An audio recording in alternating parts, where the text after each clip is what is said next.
पहले किसानों को यूरिया खरीदने के लिए लाइन में खड़ा होना पड़ता था। हाल ही में एमपी में खाद के लिए लाइन में लगे किसान को हार्ट अटैक से मौत भी हुई थी। इस घटना से प्रशासन की व्यवस्था पर कई सवाल भी उठाए गए। देश में यूरिया की कमी, डीलरों की मनमानी और सब्सिडी, इन वजह से कई किसानों तक यूरिया पहुंच ही नहीं पाया था। हमेशा यूरिया की कमी सताती है। यही परिस्थिति समझकर सरकार ने यूरिया खरीदी पर कुछ नए नियम जारी किए हैं, जिसके तहत किसानों को यूरिया खरीदते समय नए नियमों का पालन करना अनिवार्य होगा। आखिर सरकार ने ऐसे कौन से नए नियम लागू किए, जानते इस वीडियो के माध्यम से।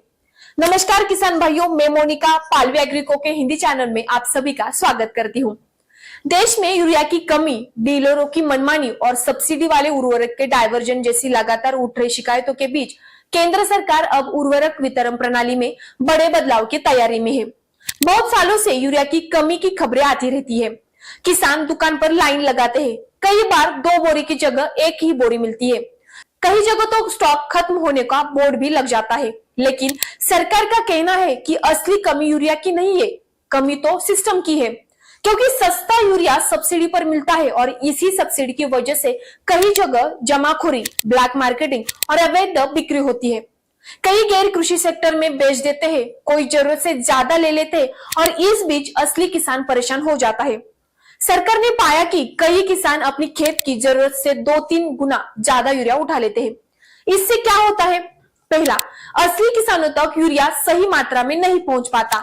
दूसरा, सब्सिडी का पैसा बेकार जाता है। और तीसरा, यूरिया गैर कृषि कामों में भी इस्तेमाल होता है, जैसे उद्योग, केमिकल, ट्रेडिंग वगैरह। अब इस स्थिति को रोकने के लिए सरकार एक बड़ा कदम लेने जा रही है। नई व्यवस्था के मुताबिक 2026 तक पूरे देश में यूरिया का वितरण सीधे किसान की जमीन से लिंक होगा।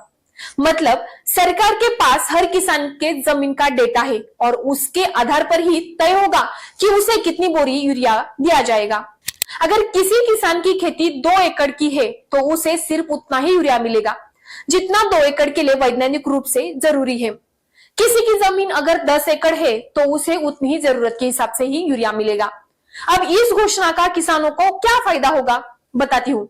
पहला, यूरिया की किल्लत कम होगी। जब कोई जरूरत से ज्यादा यूरिया नहीं उठा पाएगा तो स्टॉक बराबर बटेगा और छोटे किसान भी समय पर यूरिया खरीद पाएंगे।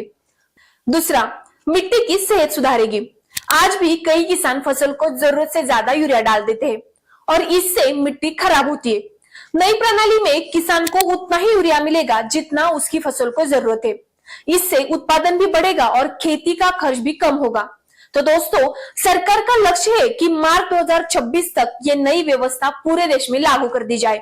इस दौरान यूरिया की सप्लाई भी बढ़ाई जा रही है, आयात बढ़ाया जा रहा है, घरेलू उत्पादन पर भी काम चल रहा है ताकि कभी कोई कमी ना रहे।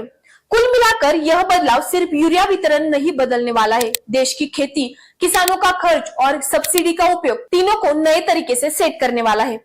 अगर ये योजना सफल हुई तो आने वाले सालों में किसान यूरिया के लिए लाइन में नहीं लगेंगे और यूरिया की कमी जैसी समस्या लगभग खत्म ही हो सकती है। तो दोस्तों, आपको क्या लगता है, ये जमीन लिंक यूरिया प्रणाली किसान के हित में है या नहीं? हमें कमेंट में जरूर बताएं और साथ ही हमारे पालवी एग्रीको चैनल को सब्सक्राइब करना ना भूलें।